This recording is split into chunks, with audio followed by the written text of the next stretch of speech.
Hello, everybody. Welcome back to another episode of the Amit Kukreja Show. I have Sachin Sharma here with me. For those who are OGs in the Palantir community, you might know him from Twitter or through some of the Discords. He is guest number 3 on this podcast. We've had Tom Nash. We've had Dom. By the way, Sachin, Dom told me a couple of hours ago to tell you that he said hi because he was just on the show a couple of hours ago and he loves you as well. Thanks for sharing, man. Yep, and he loves your work. So really excited to have Sachin on the channel today. Now, Sachin has a really unique background, specifically in consulting and advising when it comes to the energy industry. So I think he has some unique insights that he can add in terms of why he's a fan of Palantir, some of the arguments and concerns he has for the company, and overall his thoughts and analysis on Palantir. So Sachin, can you start off by just introducing yourself a little bit and your sort of professional work background, and then we'll get into Palantir. Hey, thanks for the invitation, Amit. My background is pretty much like what a journal physicist or engineering background. That's how I started in the industry. And most of my career spent initially in the numerical modeling part in oil and gas, and then pretty much moving into the major capital project management.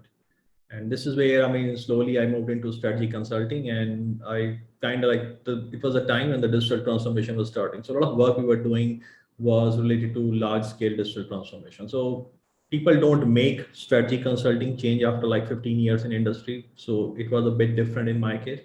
But when I came into strategy consulting, I had a lot of industrial context. What is happening? It's not just all about data and hypothesis. So I can connect people. So that gave me kind of a brand while working that things that come through with and work, it come across with genuine. I left consulting in a way. I still work for BCG as expert advisor, which is Boston. But I'm not a full-time employee now, which is Boston Consulting Group, which is part of what we call like MBB Consulting. Right. And I work as a strategic advisor with an ESG fund now in Singapore. I have my own small boutique strategy consulting that I have just started running. My last corporate role was briefly I was a marketing and digital strategy lead for Schlumberger for the digital integration globally. So yeah, this is digital transformation, like what's the industry context? This is something I pretty much have seen and executed. So that's what I do.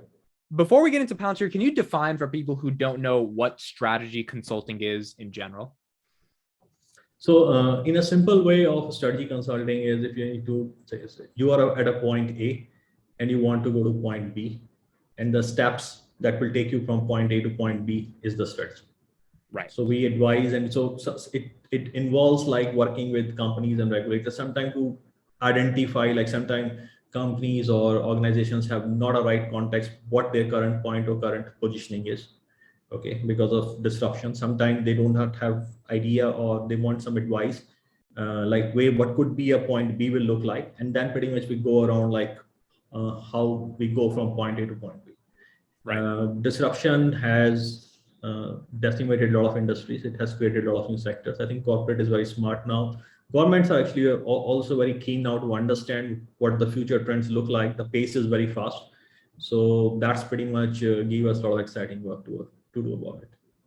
Okay, so let's dive deep into it. Palantir, why is this a company that you have chosen to make a position in? And what are some of the unique things you thought about once you discovered the company that forced you to make an investment? So there was actually one pivot point where I kind of got interested in Palantir. So I had a lot of friends in Silicon Valley and they used to talk about it. And my point was, okay, just another Silicon Valley company. And but then I heard about at some point of time that Palantir has done this deal with BP, where BP invested money into Palantir. Now, BP is it's one of the super major, and the way we work is quite different and quite unique in terms of several other super majors. And I was looking at the deal and I realized that overall the equity deal is around $1 billion across over 10 years, which comes roughly around 100 million. So that was pretty much what I read in the public space. So it was quite significant commitment. For example, I was running a project in Nigeria those days for field development planning, and the total capex for my project was nearly like 900 million, 1 billion. So right. They were putting this much money in one company.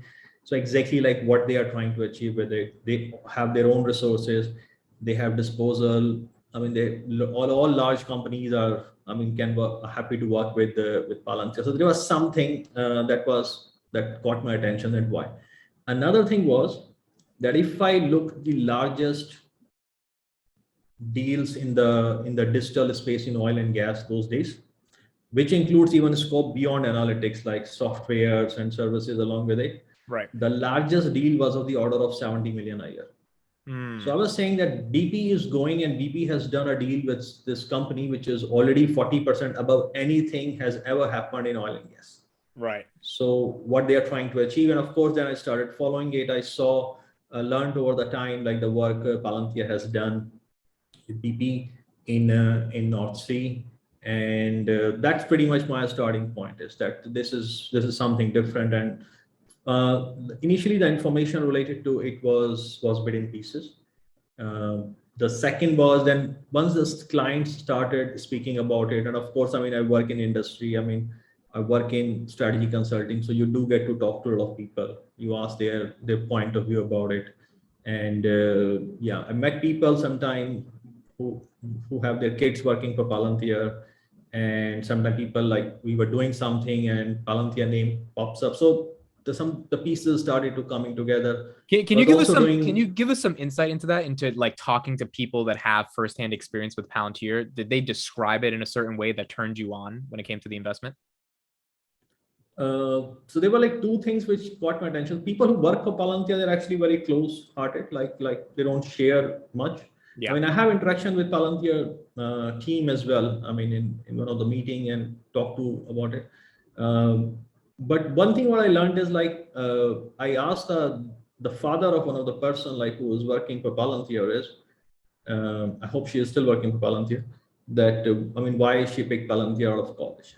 I mean, the answer was that she was looking for something challenging and something really, I mean, not like a regular job where she can have more responsibilities right from the starting, do on things which makes larger impact, right, rather than going and working on social media or like a lot of things people do. Right. So that's pretty much the answer I got. People, when I interacted with Palantir people, I think they came across very honest, very simple. I mean, they were very to the point. Like when we were discussing the kind of, we were exploring some opportunities. Okay, so they were like pretty honest about it. I mean, I really liked. I asked them questions about some of the things I know about company and branding. Okay, this is what I understand you can do, and so they clarified things on that. So that was pretty good. I mean, but which is very different. Like two companies I saw different, Snowflake and Palantir. That required that I was really impressed with their sales team, the approach they have. The kind of opportunities they look. Of course, I mean, what we discussed was still under NDA and confidential, but they made far better impression than a lot of other digital companies I have seen in the field. Right. Right. And I want to talk about Snowflake a little bit, because you did a whole episode on your channel that I'll link in the description, basically comparing both companies. But before we get into that, when did you initiate your position in Palantir? So I was looking to initiate my position in Palantir actually pre-IPO, but I was not able to get entry into it. So I started my position as immediately after it went IPO. So when IPO, I waited for a day or two. I wanted to see, like, I'm not very experienced when it comes for like how the DPO performs. So I was like thinking whether is there going to be a pop, like normally in case of IPO stock jumps and then it kind of settle in. So I kind of started building my position. And then most of my position was built I bought some stocks earlier, but then I had some options also. I mean, the way stock moved in the early days, I think option gave quite return. So I liquidated the options. Right. Then rest of the position was built by selling puts, because those days IV was quite high. I mean, puts premium was pretty good. And also, I mean, there was chance of a pullback. So yeah, I think that's pretty much, so I built quite a substantial position by now, and I kept buying almost whole of a year. And no plans to sell, at least at this point. So segueing off of no plans to sell, what makes you go long about the stock? Like, what makes you have a comfortable 5 to 10 year trajectory where you don't want to sell any of the shares till then? So in 2019 and early 2020, I was running an exercise, like all the companies that were on my radar. I was kind of obsessed with finding companies like which can give like 10x kind of return. So I was going through the historical reference and news of like all the companies in the Silicon Valley that has gone quite high, despite financial media and street always jumping on it. So few things which attracted me about Palantir. The first thing was the level at which they were solving the problem of data was different. They were really solving complex problems. A lot of people can claim that, and you will see the presentations and slides and videos on LinkedIn, people claiming a lot of things, but I was on the other side who was making these things. So I was seeing that the nature of problems they are dealing is quite complex. So that was one. Right. The second was when I was working in digital transformation, there was one pain point which was very annoying for me was like big data and like ERP space. It's a mix and jumble of a lot of companies. A lot of partners have to work together, and these partners are often of different size and they have different long-term objectives. So, for example, if you're working with big tech wants to sell as much infrastructure as possible. Right. Okay, and if you work with, so what I realized that Palantir footprint was available in across several buckets. That means if you are working with Palantir, you can really simplify a lot of your contract and procurement. Of course, on the other hand, you will be spending a lot on them. So what it gives that it has to be an executive decision coming from top down. Right. And I was talking to people who have seen the product. I have never seen anybody complaining about it. Everybody was astonished. People have views about it. There were like some discomfort because, see, for example, if you have worked whole of your life in SQL, you would like to buy a Snowflake because it's a simpler decision. It's not about good technology. So people, the concept of ontology, concept of like working with one partner, and especially the kind of fees you have to pay for Palantir, decision is mostly coming from top down. That means senior executive in company decides. People at working level were not very comfortable taking their decision, losing their power of making decisions sometime. Right. But nobody complained about the product. The funniest part was that people who hate Palantir, they are the biggest endorsement of the power of Palantir. They always say the product is so powerful, it should not be in somebody's hand. That's the most interesting. I wouldn't call. So that is, and I was listening, and the only people who complained me about Palantir were the financial controller and the finance people. So they are spending so much money on this company, and I was asking, what your problem is that they are spending so much money on one company, or their overall digital transformation budget is increasing? Right. Or are you seeing any value out of it? So no, they were not able to push the pricing. Okay, but finance people, because they are just doing balance and checks like, okay, how much is spent here and there. So that gave me first confidence. Then few things I kind of disliked about company as well. I was not very big fan of their initial approach of not having a proper sales team, because I knew that this will make them struggle in industrial space. Okay, like for example, if tomorrow I work for an oil field sales company, just purely based on relationship, I can make sale. Right. Okay, so these things like go. This is how industry works. So that is something I really wanted them, and have been saying it again and again over more than a year now, that is one area I really want them to improve, and they have done quite a lot this year, but results will come. Right. Yeah, it seems. They seem to be very. It's funny because Karp was, obviously quoted saying we're all engineers, we're product people. But when it comes to it's not like a car, right? The reason Tesla doesn't have to do sales is because the car is so fanatical. But like software, at the end of the day, as you said, top-down executive decision makers, it's going to be very difficult for it to sell itself without an executive in the company really seeing the value, which requires the process of ultimately selling for them to see the value proposition. Yeah, so it's a very different company because, see, for example, say Amit, like for example, if you are going to build a YouTube studio, you have two choices. You can go step by step, buying one thing at a time, put it in use, and another thing is that you go big one time and buy everything. Yep.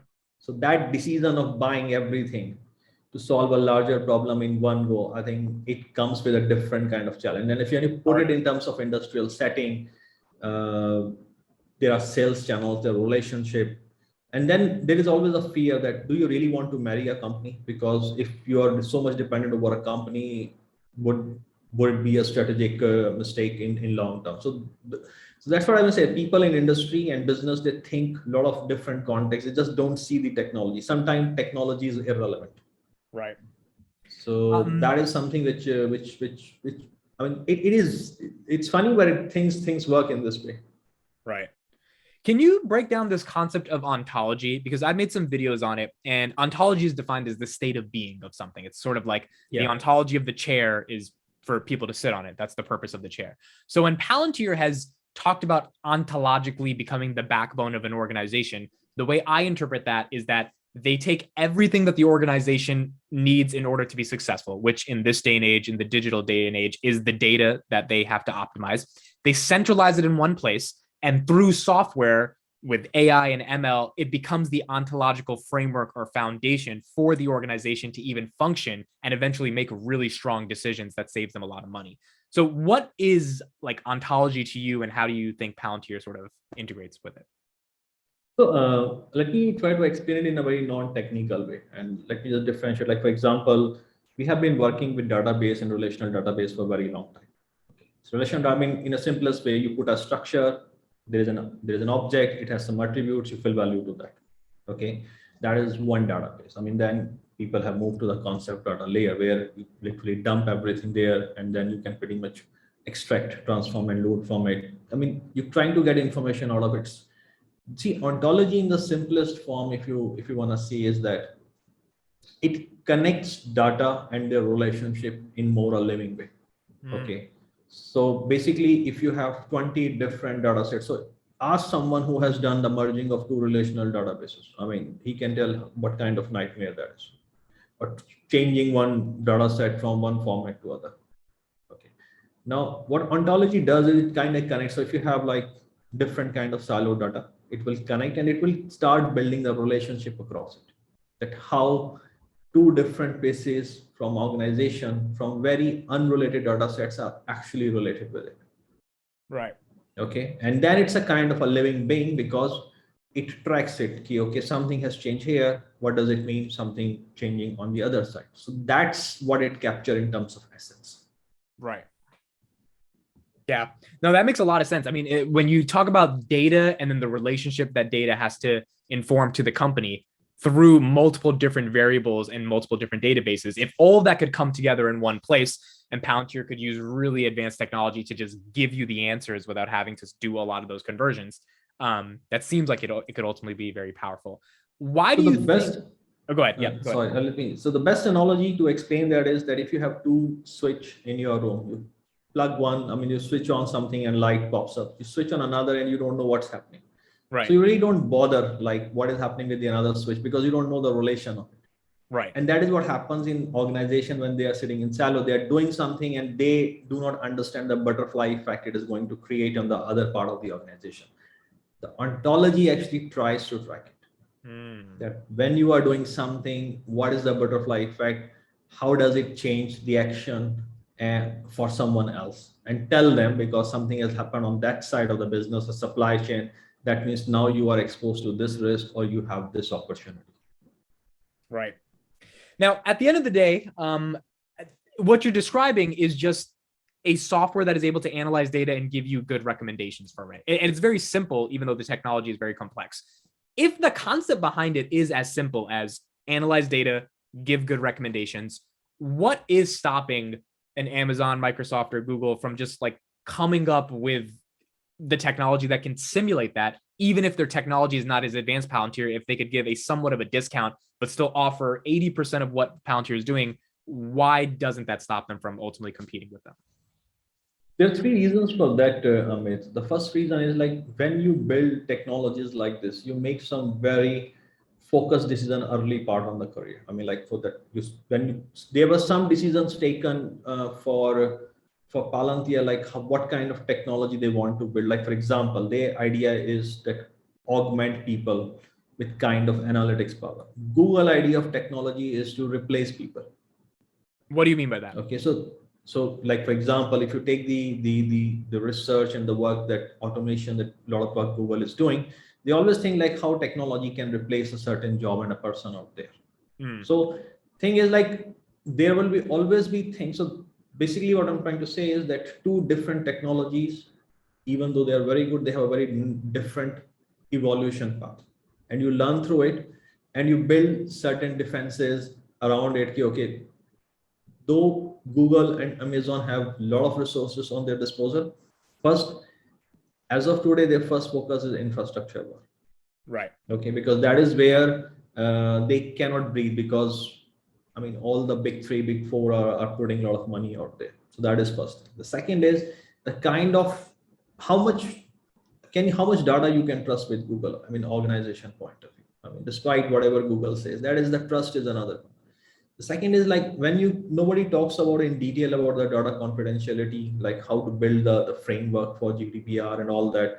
Now, Palantir was built using these things. So it's not like this that Palantir will make a decision and they will compromise something else. Now, this is very different for Google, who has harnessed data for different reasons and different demographics. Like if they make certain changes in their technologies, then it goes back to them. Then they will be cutting somewhere their own revenue sources as well. So it's a bit strategic also, like how different companies are trying to work. Last, Google is very clear, like what's their relationship with government, especially in functioning democracies. Okay. Palantir is very clear as well. There are two different positions. I'm not saying what is good or what is bad. I side with Palantir on that part. But I mean, yeah, it's just somebody's individual choice. So that is another thing. Last but not the least is that if you see the evolution of Amazon and Google, they started more as a B2C companies first, then they become eventually B2B and all that. So, you know, the culture and how a technology work, what the product development chart look like or roadmap, these things stay with company. Palantir started with a very different idea that they are going to work with government on the most complex problem what government is facing that time. Okay, I mean, these are still like pre-cloud days we are talking about. Right. Okay, and then eventually they say that okay, this is the same problem that industry is facing in a different context. Okay, so they moved in a different way.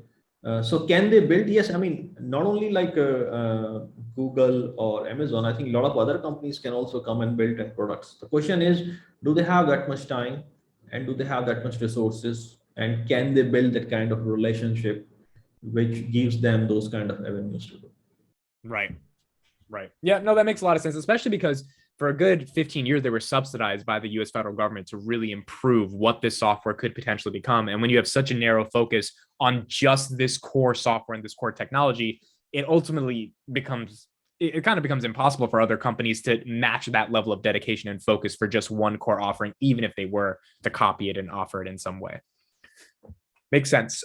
Snowflake, in a nutshell, I've seen this argument come up a lot. I'm going to do a video on it in the future. But a lot of people generally want to know why Snowflake can't do what Palantir does. I know we talked a little bit about why any company can't, but if they are a big data platform, what really is the differentiator between a Palantir and a Snowflake that justifies Snowflake being at like a $300 or $200 billion market cap versus Palantir at 30 billion? So first thing, I think what people get wrong, thanks to finance media, see, Palantir and Snowflake have a very different focus. Okay, Palantir focus, yeah, I mean, yes, ontology and data is something what they want to do, but their idea is at the end of the day is not data layer, is the application and software on data layer. Okay, so they are SaaS. I mean, they are. Well, if you see the case of Snowflake focus is data layer. So Snowflake cannot extract value out of data layer until and unless somebody is sitting on the layer and somebody is doing all the apps and the microservices. So Snowflake is not solving problems. Snowflake is solving data problems for people to solve other problems. Can you break that down for a second? Snowflake is solving data problems for people. What does that mean? So for example, say you want to build a marketing analytics app. Okay, you want your data to be in a certain, to be conditioned in a certain way. Okay, but that pretty much what Snowflake will do. But Snowflake will not tell you like, or not work with you like how to solve your marketing apps solution or what kind of marketing analytics you need. That is your problem to solve about it. So same thing, like for example, If you are working with if I take the analogy of NHS work that Palantir was doing, Snowflake will work on bringing this data together, but Snowflake will not work on how this data should be used. Right. Okay, but this is what different. Palantir look at the end problem, that what problem are we solving, hence how the data should look like. So they are solving the data problem, but looking at the end game. For Snowflake, end game is not their cup of tea. I mean, it's their strategic choice. I'm not saying they cannot do it. I mean, eventually they will move into vertical integration and they will be doing it. But this is why Snowflake has a lot of partners to work with. Right. Okay, because they do a certain part of big data OS on the data layer, but somebody else has to do the CI/CD part, the DevOps part, the API management, the infrastructure part. Somebody has to build a business apps on top of it. It's a good business model. I mean, it's at this moment, it's a better business model than Palantir, because a lot of time people are still struggling to build a single source of data as of today. So problem for today for industry is that they still don't have a unified data layer. Irrespective whatever anyone says, I mean, like, people can claim a lot of things on their investor relations, PowerPoint numbers, and you build use cases. You say, I have a use case, I build data on that. The idea is, if business is going to be disrupted, you actually don't know what your use case will be 2 years down the line. I mean, industry could be very different. So that is difference between Snowflake and Palantir. And so since Snowflake comes with lower barrier of entry, it comes with it can go and plug in with a lot of existing partner ecosystem in the existing company. People who are making decision to buy Snowflake, you don't have to go to senior authorities. I mean, it's a relatively lower capex barrier for that. And to be honest, it's a good product. I mean, people who work with Snowflake, every time I ask, and we do this paper exercise, like, what is the Snowflake differentiation over AWS and Google? And you say it's not much, but then you see, like, the growth of a Snowflake is far more than that. And you talk to people, and then you realize that, okay, if I'm working with AWS, I need like 5 site reliability engineer. With Snowflake, I need none. I mean, the way I can scale it up. So it's a very simple and very scalable solution. It's built on SQL, and 90% of data engineer population is SQL is a bread and butter for that, so they feel home with that. So would you say Palantir is a competitor with Snowflake? Because it seems like what you're describing is they do something fundamentally different when it comes to giving the answer to a company versus just providing an analytics data layering, which is what Snowflake does. So like I said, I mean, like, even my video and discussing that their competition is implicit. Implicit means they are partially in competition. They are actually also work together as well. I mean, I know, I mean, like, Palantir has no issues working with a company who has Snowflake, and Snowflake has no issues working with a company who has Palantir in some other part. I mean, there are cases like that.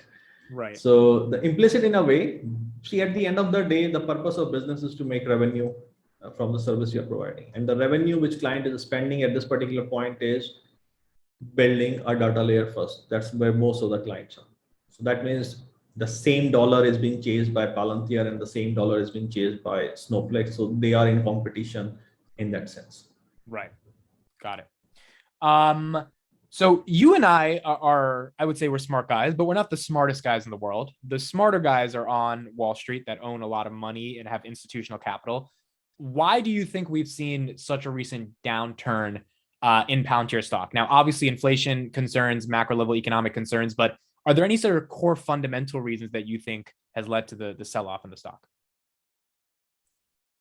Yeah, I mean, there are reasons for a sell-off. I mean, and every time it goes down, I always ask my question to myself, like, what I'm missing here. So there are a lot of smart people on Wall Street, very smart, but people with agenda. That is something we need to remember as well. So I try to look at people like who are in industry, like what's their view on it. So when people in Wall Street is trying to tone down Palantir, I try to look in industry, people who are using Palantir, like what they are saying, like what government is saying about it, what their largest clients are saying. And this is where I see that difference, actually. Because a lot of time what I'm seeing in the industry and people for which Palantir has solved problem, they are actually very pleased. But then I see the Wall Street. So at this particular point, I try to understand also like, okay, what language Wall Street is using.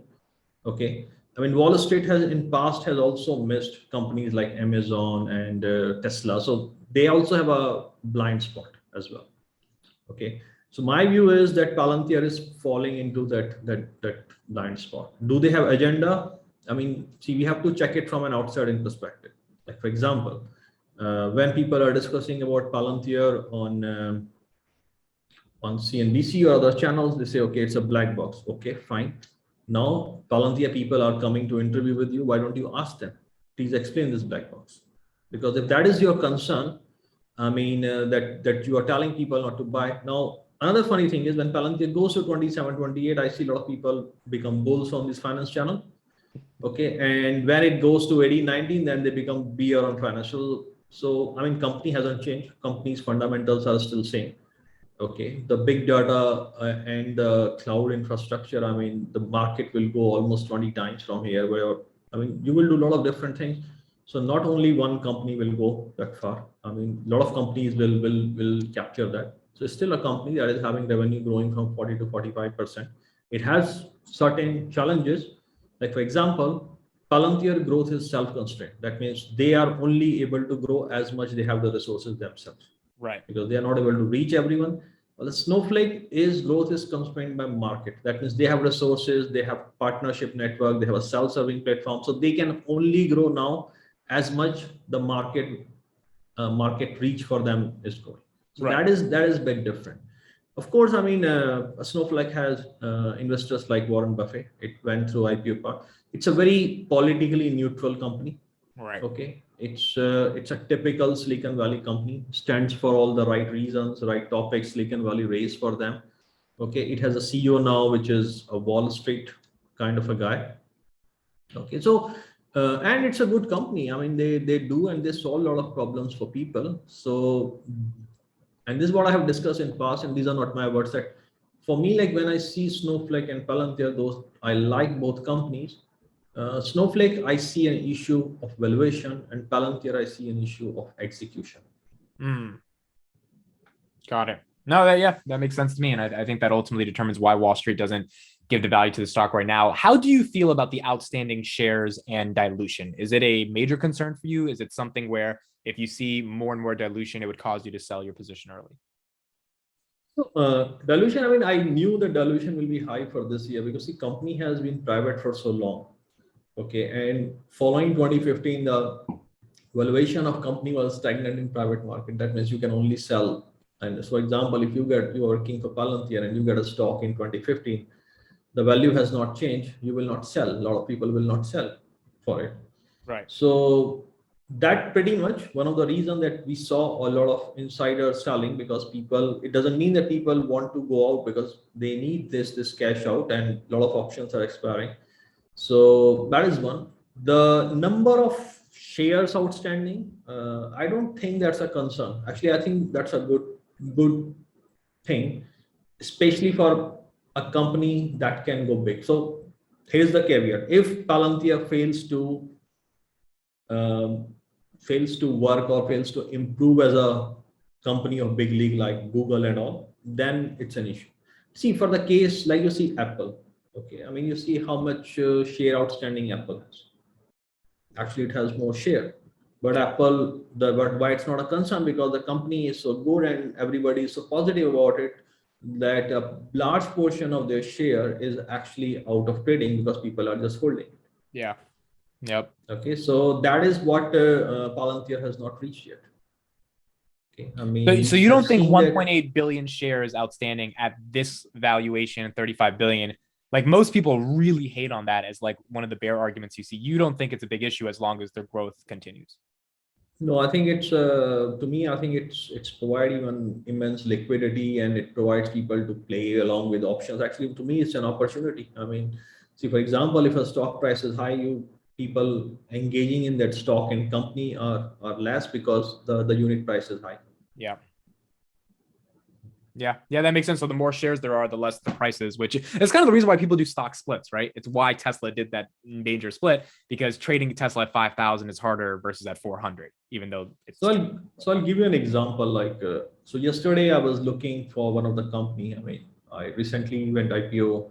My lockup was expired, and I had a position. So if I was looking wanted to sell the position, and I saw that the overall trading in the pre-market. And I say if I dump my position in the pre-market, it is almost 10 times the number of shares that is being traded. So putting my position there will tank it, at least up to a certain extent. Right.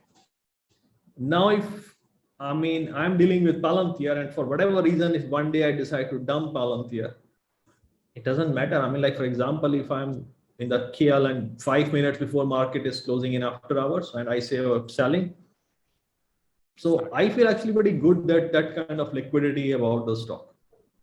That's an interesting argument. I haven't heard that before. So because it's so liquid, because there's so many shares. Now, the flip side is that there needs to be a lot of volume for it to run up, right? A lot of shares to be traded.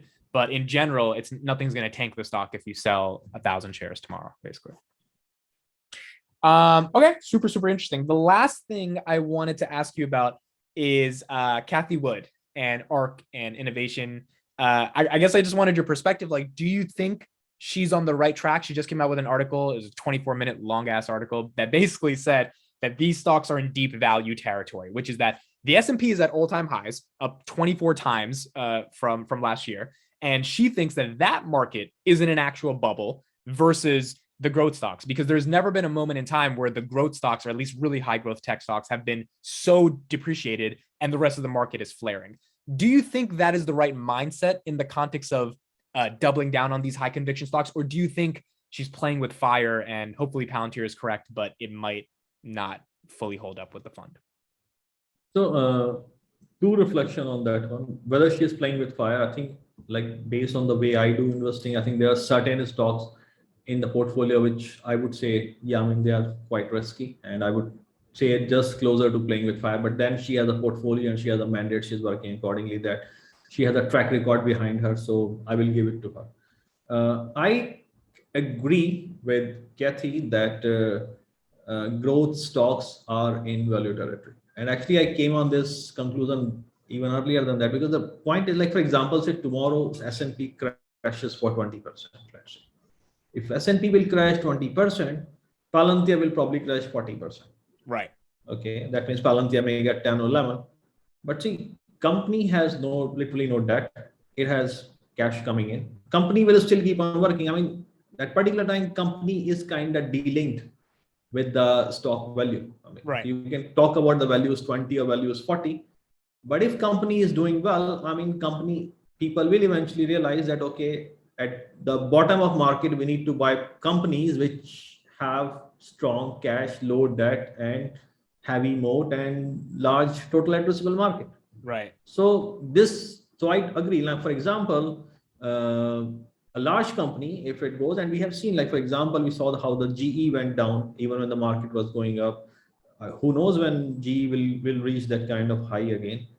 Okay, so the question is, a lot of people ask, is it the right time to buy GE? I said, I don't know. These are things which are way beyond me. That how do you know that? Because stock has dropped 80%, so it is, or sometime 20%, is it right? I said the only thing I see is that what the company will look like in different scenarios from 5 years, 10 years down the line. What could be the valuation then? And if I start discounting that valuation by 15 to 20%, that what is the relevant stock price today? Because if you are trying to value the stock price based on current numbers entirely, you will never get it right. Right. Okay, and this is what I see, people in financial community, they work on along these Excels and everything.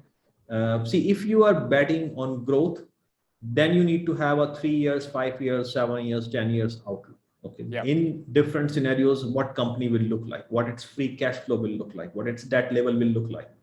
Okay. Of course, you can have a range around it, and you try to build out valuation based on that. Okay. Then you try to discount that number going back. Now, the caveat here is, because you took this scenario, that means you expected company to act or grow in a certain way. So that becomes milestone. Right. Are those milestones are happening now or not? So I look growth investing, I mean, in a very reverse mode than like using Excels. And I mean, of course, I make models and they are a bit different because they have, I mean, like it's a scenario simulation based kind of models.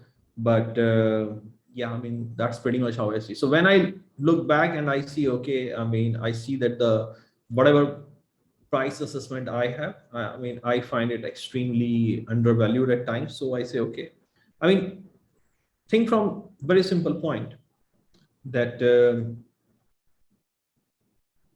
despite the difference of Snowflake and Palantir, they are still going after pretty much the same dollar. Yeah. At this point, because clients are still solving the data layer problem. So they are pretty much, there is an overlap in terms of what kind of revenue growth and what kind of client, the macro. So if one company is having a price to sales ratio of current macro and of course their moat and their relationship above 100, and another one has around 20, yeah, there is some mismatch. So right. Can this 20 go 10? Yes, if market crash, it can even go 5. Who knows that? Okay, but eventually company is not at a risk of a going concern or a bankruptcy because of that. So I don't care that part. Yeah, so I think I that's agree with Cathie. I agree with Cathie on that part.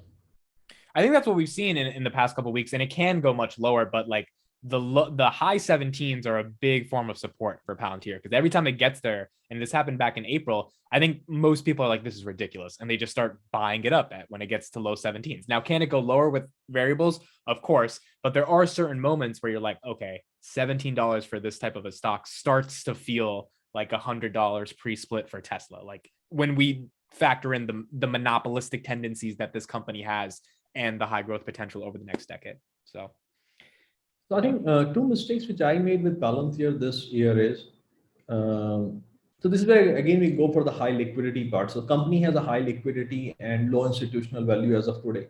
So when last time it went from 16.5 to 28, 29, that was almost like a 60% growth in that period. I think I should have, I mean, do I know there will be a pullback? Okay. I use some covered calls, but I think I should have been aggressive. And because this company, it has literally not responded to fundamental news, to be honest, this year. It has not responded to what? To fundamental news. Like whenever there is a contract comes, the stock actually goes down most of the days. Yeah. The second is like when it went last time, like below 20, and when it touched like that 16.5 level, the bounce was very sharp. Yeah. So whenever Palantir kind of turns the tide, the bounces are very sharp. And this is what I'm not seeing at this particular time. Right. Okay, it might consolidate here for some time before it goes up. It might go down further depending on the macro. So at this particular point, the price of stock is actually not linked with company in a lot of ways. It's actually linked with market. So you have the sector bias, you have the market bias, you have the company bias. Right now, the sector bias is not helping it. Right. So that is different. So I would say in near term, yeah, I mean, I don't know. I mean, but I'm not expecting it to go like a pretty fast to 20, 25, 30 level. It can go. I don't know. I mean, that's a fun part in the stock market. Nobody knows these things. Right. But based on you learn, like, okay, you see the pattern and you make up your mind, okay, this might happen. The thing is like, if it happens, like for example, if FDIC contract came in, it could happen. That could be a major catalyst, but we don't know at this particular point how the market will react to that. Right. Yeah. Yeah, it's the fun of being on this ride of a growth stock, and it's important to get in early on these things if you have conviction. Were you a Tesla bull? Were you early in Tesla, or did you not mess with? No, I was not early in Tesla. I was late in Tesla, but I was very early in SpaceX. So I think. So when the moment I realized my mistake in Tesla, before I bought Tesla, I bought a SpaceX. So that is, I think, one thing SpaceX I've done. SpaceX is only privately traded, right? Yeah, it's privately traded, and SpaceX was the one company that inspired me to start doing into private investing. So I was so. So for example, say I come from a community that has industrial people, financial analysts. I did MBA academics, and we used to say how professors talk about Tesla. And Tesla was one of the strategy case. I mean, we did in college also, but at the end of the day, like everyone say, yeah, everything is fine, but is it this company really worth $30 billion? And everybody, so yeah, I mean, you think everybody's sitting in MBA class, you guys are the smartest people up there in the, I mean, that particular year, NCR was the top business school by Financial Times, even above Harvard.